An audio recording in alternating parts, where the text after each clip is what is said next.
Salam, senang kita berjumpa kembali di video ringkasan Sekolah Sahabat Bakti Channel pelajaran pekan ini.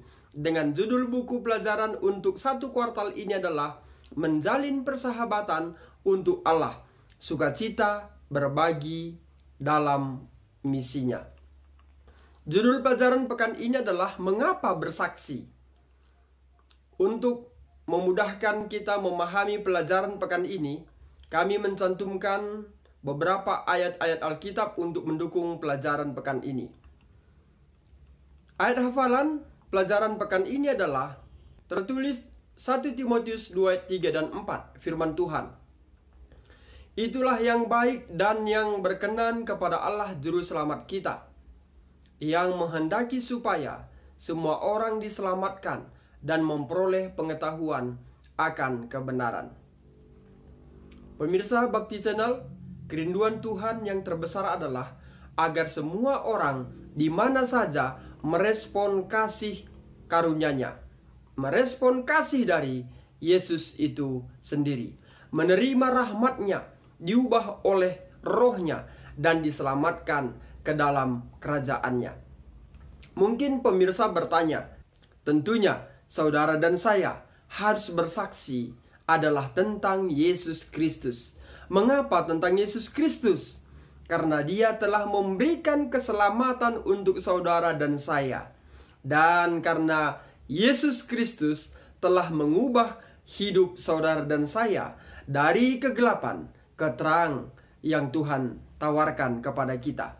Dan yang ketiga, karena kebenaran luar biasa dari firman-Nya, yaitu dari firman yang diucapkannya dan dari kebenaran yang telah diberikan melalui Alkitab.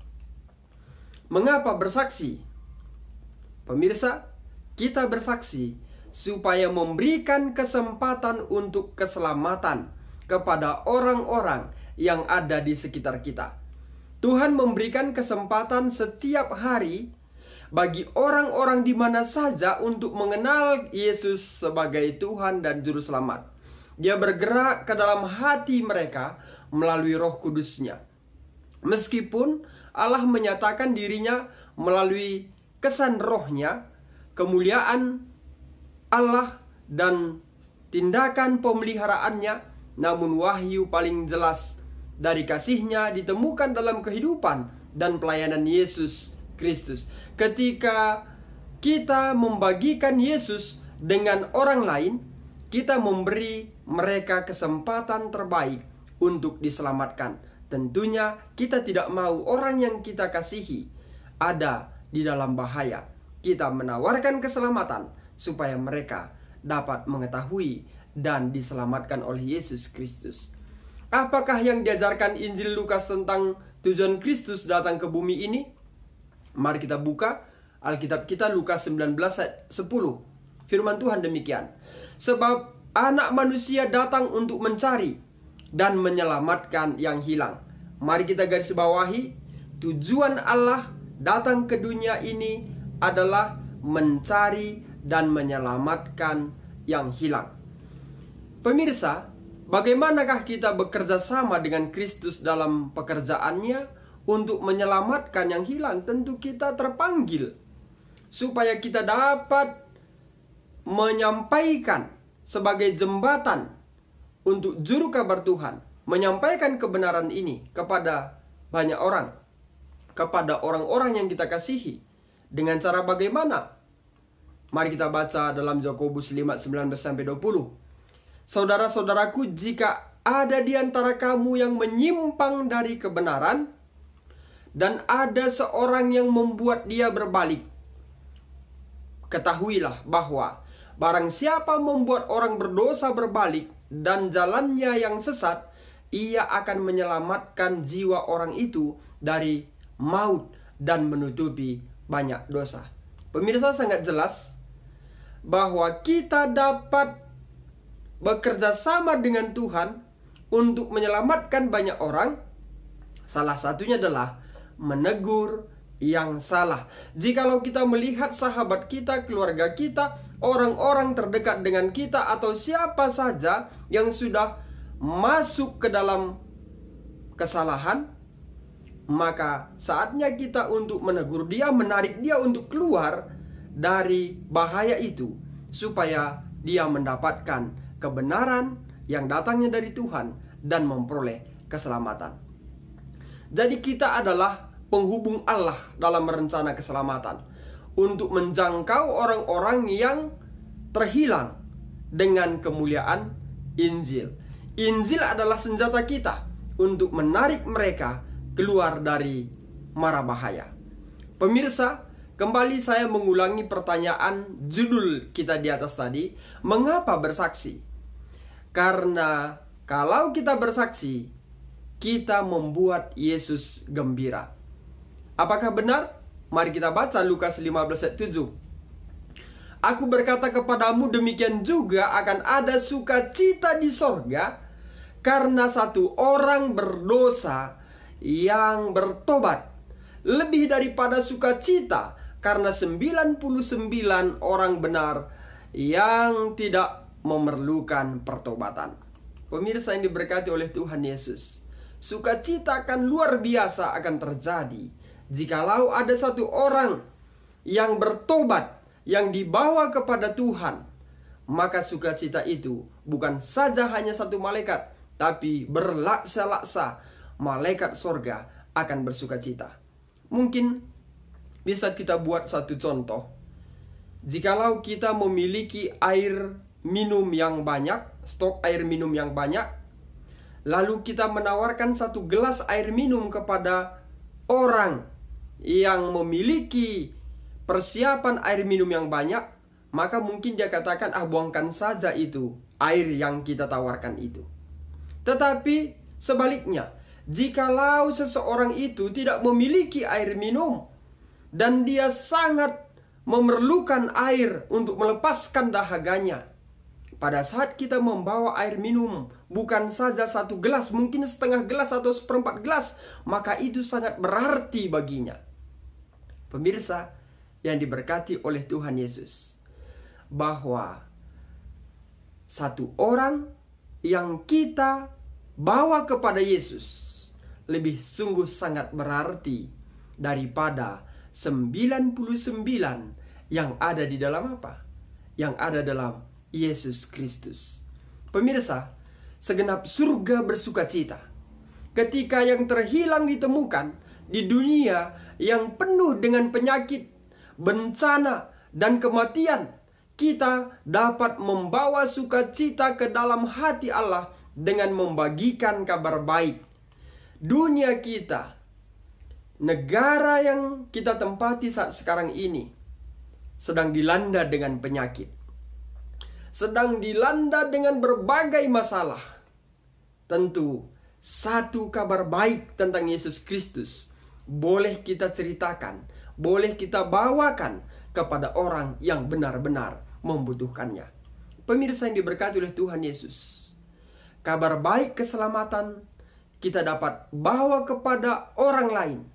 Salah satu motivasi terbesar untuk membangun kasih Kristus adalah pengetahuan bahwa bersaksi membawa sukacita ke dalam hati Allah. Setiap kali kita mengungkapkan kasih-Nya, segenap surga akan bernyanyi. Dan sebaliknya, setiap kali kita meninggalkan kasih-Nya, maka segenap surga akan sunyi sepi karena kita meninggalkan tugas yang mulia itu, yaitu bersaksi. Mengapa bersaksi? Supaya bertumbuh oleh memberi. Pemirsa, ada satu ilustrasi dalam pelajaran sekolah sahabat kita bahwa Laut Mati menandai titik terendah bumi, berada di ketinggian 1388 kaki di bawah permukaan laut. Laut Mati menempati peringkat sebagai laut terendah di dunia. Sungai Yordan mengalir keluar dari Danau Galilea dan berkelok-kelok melintasi lembah Yordan sampai di Laut Mati. Iklim yang panas dan kering, dengan sinar matahari yang kuat dan kondisi padang pasir, menyebabkan air menguap dengan sangat cepat. Karena kandungan garam dan mineral laut mati adalah 33,7%. Sedikit yang dapat bertahan di perairannya. Tidak ada ikan, tidak ada tanaman, hanya beberapa mikroba dan bakteri di bagian bawah. Dalam kehidupan Kristen kita, jika kasih karunia Allah yang mengalir ke dalam hidup kita tidak mengalir kepada orang lain, kita akan menjadi stagnan dan tidak memiliki kehidupan seperti halnya laut mati. Sebagai orang Kristen, bukan itu cara hidup kita, tapi cara hidup kita adalah mengalirkan air-air kehidupan, kabar keselamatan kepada orang-orang yang ada di sekitar kita. Lukas 6 ayat 38 firman Tuhan. Berilah dan kamu akan diberi. Suatu takaran yang baik, yang dipadatkan, yang digoncang, dan yang tumpah keluar akan dicurahkan ke dalam ribaanmu. Sebab ukuran yang kamu pakai untuk mengukur akan diukurkan kepadamu. Pemirsa, ketika orang percaya menerima aliran air hidup yang menyegarkan dari Kristus, apakah hasilnya? Pemirsa, sebenarnya Allah dapat mencapai tujuannya dalam menyelamatkan orang-orang berdosa tanpa bantuan kita. Akan tetapi, supaya kita dapat mengembangkan suatu tabiat yang seperti tabiat Kristus, wajiblah saudara dan saya mengambil bahagian dalam pekerjaannya, bersaksi kepada banyak orang, untuk dapat menikmati kegirangannya, kegirangan melihat jiwa-jiwa yang ditebus oleh pengorbanannya. Wajiblah kita mengambil bahagian dalam segenap pekerjaannya untuk penebusan mereka itu. Kita boleh baca kutipan ini tadi dalam buku Ellen G. White, Alpha dan Omega, jilid 5 halaman 140. Hasil dari kita bersaksi adalah membuat kita bersukacita, membuat hati kita bergembira. Dan bukan itu saja, maka malaikat-malaikat yang di sorga juga akan bergembira jika saudara dan saya bersaksi membawa satu orang kepada Yesus Kristus.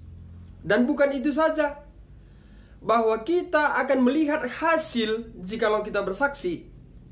Iman kita pun bertumbuh ketika kita membagikan kepada orang lain apa yang telah dilakukan Kristus dalam kehidupan kita sehari-hari. Beberapa sahabat-sahabat penginjilan saya, saat kami melayani di tempat pelayanan kami sebelumnya, kami sering menginjil, bersaksi hampir 2 kali seminggu ke jarak yang cukup jauh dari pos pelayanan kami. Dan bukan saja orang muda yang ikut, tapi juga orang tua. Bahkan ada satu hamba Tuhan yang sudah pensiun dari pelayanannya sebagai pendeta juga ikut.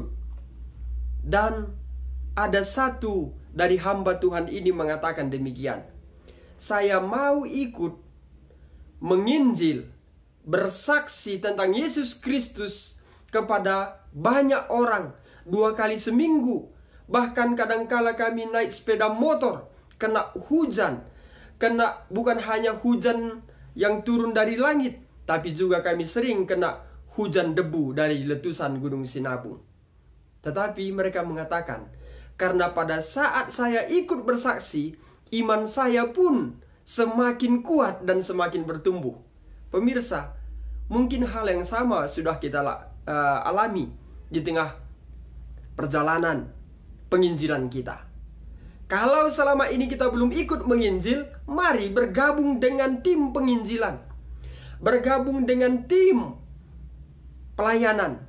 Kalau mungkin kita tidak bergabung dengan tim pelayanan atau penginjilan, boleh kita bersaksi secara perorangan tentang Yesus Kristus kepada banyak orang. Dan lihat dan ketahuilah, iman kita pun semakin kuat dan semakin kuat. Karena saat kita menyampaikan firman Tuhan, bukan saja orang yang kita sampaikan firman Tuhan yang bertumbuh dalam iman, tapi kita pun akan bertumbuh dalam iman dengan tanpa kita sadari. Pemirsa yang diberkati oleh Tuhan Yesus, mengapa harus bersaksi?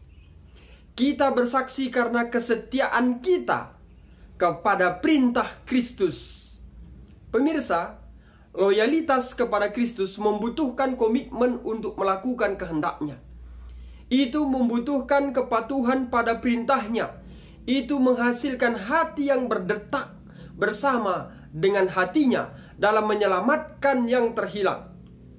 Itu menempatkan prioritas pada hal-hal yang Dia utamakan. Sebagaimana 2 Petrus 3:9 mengatakan, Tuhan tidak lalai menepati janjinya sekalipun ada orang yang menganggapnya sebagai kelalaian. Tetapi Ia sabar terhadap kamu karena Ia menghendaki supaya jangan ada yang binasa. Garis bawahi. Supaya jangan ada yang binasa. Melainkan supaya semua orang berbalik dan bertobat. Kita bersaksi karena kita cinta kepada Yesus Kristus. Karena kita patuh terhadap peraturan yang dikatakan oleh Yesus.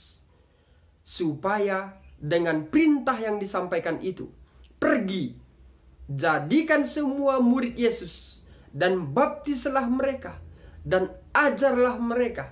Ialah merupakan satu perintah. Saat kita melakukan perintah ini, maka kita akan bersukacita.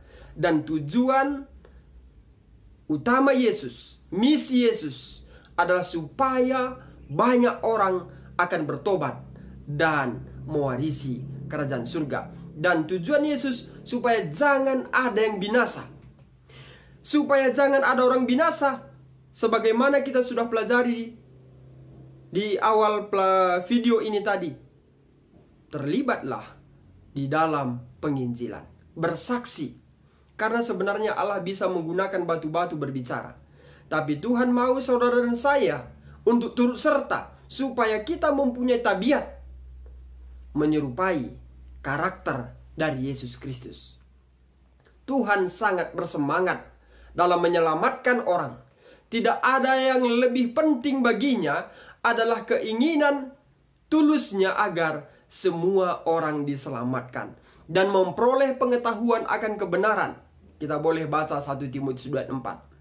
Dan juga Ia menghendaki supaya jangan ada yang binasa, melainkan supaya semua orang berbalik dan bertobat. 2 Petrus 3:9. Pemirsa Bakti Channel, mengapa kita harus bersaksi? Karena melalui bersaksi, kita dapat membagikan iman kita. Kita dapat bersukacita dan juga memberi kesempatan lebih besar kepada sahabat kita, keluarga kita, orang yang kita cintai, siapa saja, lebih dekat kepada keselamatan dari Yesus Kristus.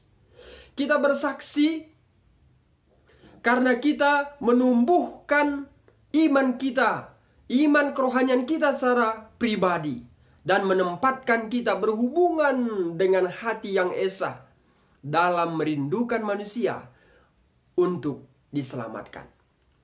Pemirsa yang diberkati oleh Tuhan Yesus, sebagai penutup dari pelajaran Sekolah Sabat pekan ini, saya mau membacakan satu kutipan di pelajaran hari Kamis dalam buku Ellen G. White, Rumah Tangga Advent, halaman 421. Firman Tuhan demikian. Kasih itu haruslah berada di dalam hati. Seorang Kristen yang benar itu tingkah lakunya bermotifkan kasih yang mendalam terhadap Tuhannya. Cinta kasihnya yang sudah berakar kepada Kristus menimbulkan suatu perhatian yang tidak mementingkan diri kepada saudara-saudaranya. Dengan kasih yang kita miliki terhadap perintah Tuhan, maka kita tidak akan mementingkan diri kita untuk keselamatan sahabat-sahabat kita. Orang-orang yang kita cintai, orang-orang yang terdekat dengan kita. Kita selalu memikirkan bagaimana supaya mereka dapat selamat. Memang saudaraku, jika kita berbicara tentang keselamatan yang tidak kelihatan ini, sepertinya ini hanyalah dongeng belaka. Tetapi kalau saja mungkin seseorang itu dalam bencana, apakah mungkin kebakaran atau kecelakaan, lalu kita rangkul untuk menyelamatkan dia, maka sepertinya itulah keselamatan yang sejati. Tetapi sebenarnya saudaraku, bahwa keselamatan yang sejati yang ditawarkan oleh Yesus adalah supaya kita dapat memperoleh hidup yang kekal saat kedatangan Yesus yang kali kedua. Dan melalui pelajaran ini, kita sudah membahasnya supaya kita terlibat, bergabung di dalam bersaksi kepada orang lain tentang Yesus Kristus, supaya bukan hanya kita yang selamat, tapi juga banyak orang. Demikianlah pelajaran sekolah sahabat kita di pekan ini. Mari kita bersatu di dalam doa. Allah Bapa kami yang di sorga, terima kasih berkat-Mu kami rasakan saat ini. Kami sudah belajar dari pelajaran sekolah sahabat kami, agar kami turut serta bersaksi kepada orang-orang yang ada di sekitar kami. Pakai kami Tuhan, biarlah kiranya hati kami berbicara sesuai dengan kehendak Tuhan, dan membawa jiwa-jiwa kepada Tuhan untuk diselamatkan. Dan kami percaya saat kedatangan-Mu yang kali kedua, kami akan diselamatkan dan memperoleh hidup yang kekal, dan mewarisi kerajaan sorga. Terima kasih Bapa, ampunkan kami dari setiap kesalahan yang kami perbuat. Berkati semua pemirsa rancangan Damai Sejahtera, Tuhan berikan bagi mereka. Dalam nama-Mu Yesus kami berdoa dan mengucap syukur. Amin. Demikianlah pelajaran sekolah sahabat kita di pekan ini. Akhir kata saya sampaikan, Tuhan Yesus memberkati.